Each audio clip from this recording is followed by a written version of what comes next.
There were plenty of celebrity criminals during the 1930s, but at the top of the list is Clyde Barrow and Bonnie Parker.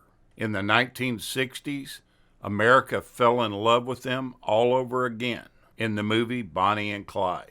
And this was probably a direct relationship to the times, showing the dissatisfaction and unrest with young people during the 1960s. It starred Warren Beatty and Faye Dunaway as the title characters and was directed by Arthur Penn.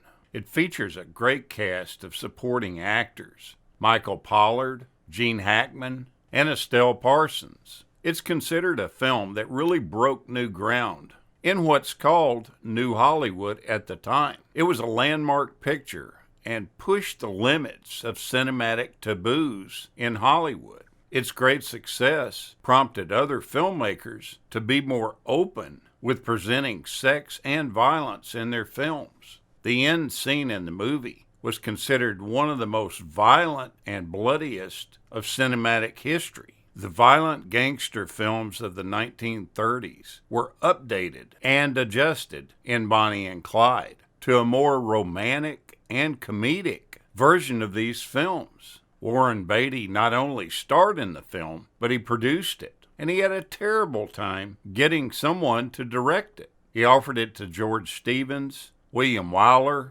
Sidney Pollack. All of them turned it down. He finally offered it to Arthur Penn, and he originally turned him down quite a few times. But at Beatty's persistence, he finally convinced him to direct the film.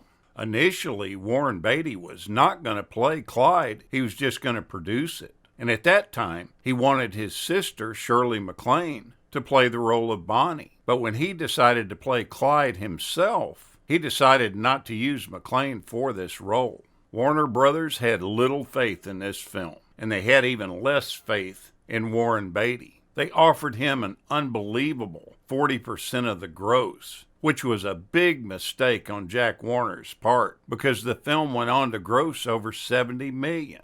Jack Warner hated the film. He wouldn't even sit through the screenings of it. He got up 3 times to go pee during it. And when the film was completed, instead of going into a traditional release and normal distribution, he dumped the film in drive-ins and second-run theaters. And it's said that he went to his grave still hating this film. The movie takes a lot of Hollywood liberties and is nowhere near close to the real factual things that happened in the Bonnie and Clyde story. There are small bits and pieces that ring true, but for the most part, this is a Hollywood interpretation that has little to do with the facts of the real Bonnie and Clyde. For instance, Blanche Barrow didn't run from the Joplin apartment screaming with a spatula. In the film, you see her scream all the time. She's completely out of control and drives Bonnie nuts. In truth, during the shootout in Joplin, she helped Clyde push one of the police cars out of the driveway. The car started rolling faster and faster and rolled across the street into a large tree, and they were dragged with it by the momentum of the car. Clyde was shot at that time, and Blanche let out a yelp, and she kept moving in order to get out of the line of fire. Buck called her back, and she returned to get into the escape car in front of the apartment, rather than being picked up down the street as portrayed in the movie. In planning for her performance, Faye Dunaway wanted to wear slacks as she played Bonnie Parker, since the character would need to move freely in and out of getaway cars. The costume designer for the production suggested maybe that they look at a more glamorous type look, with long skirts, a beret, and a short jacket. This became known as the Bonnie and Clyde look, and it became a fashion rage for many years after the film. Estelle Parsons, who played Blanche, was the only member of the cast who actually researched the history of the Barrow gang. Early in the filming, she desperately wanted to meet the real Blanche, but Warren Beatty didn't really like this idea. Finally, after about a week of her insisting on it, Warren Beatty relented and set up a meeting with Blanche. But by then, the actress had lost interest in talking to her. and she never met with Blanche. Warren Beatty brought the script to Blanche for her to read it and give her approval on it so that she could give her permission to use her name. She agreed with the script and said it was factual, and she approved it. It's said that the two got along great when they met, but things changed. As scripts often do, they get changed drastically during production, and that's what happened. Blanche felt like that they made her look like a screaming horse's ass, and that was her own words in describing it. When she went and saw the movie in person in the theater, she almost died of embarrassment. She hated it, and I completely understand that. The film didn't do her any favors at all. She went on to sue Warner Brothers over the way she was depicted in the film. In one scene, while they're holding up a bank, Clyde asks a customer if the money on the counter is his or the bank's. The farmer tells him that it's his, so Clyde lets him keep it. In real life, this happened with Pretty Boy Floyd. He's the one that originally allowed a farmer to keep his own money during a holdup. At the beginning of the movie, Bonnie catches Clyde stealing her mother's car.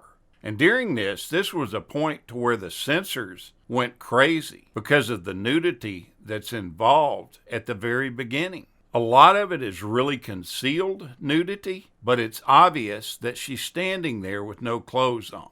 This scene is set up to show how Bonnie and Clyde meet. In reality, though, it's believed that they met when a mutual friend broke her arm, and Bonnie went to stay with her and act as her caregiver. It's said that Clyde came by to visit his friend, and he discovered Bonnie there making hot chocolate in the kitchen. It was supposedly love at first sight. That happened on January 5th, 1930, at Clarence Clay's house in Dallas, Texas. The film is pretty straightforward in its handling of sexuality, but the theme in the film was toned down from its original concept in the first script. It was originally written that Clyde was a bisexual and that he and Bonnie were having a three-way relationship with their male getaway driver. Beatty and the director decided to change this part of the script and said they wouldn't do it this way. The writers pitched a fit, but they stood firm.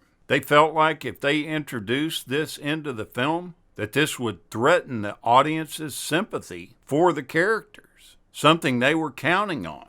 They felt that they might be written off as sexual deviants because they were criminals. Beatty was really unwilling to have his character displayed in this type of role. It's stated by quite a few people on the crew that Warren Beatty and the director quarreled constantly while filming was going on.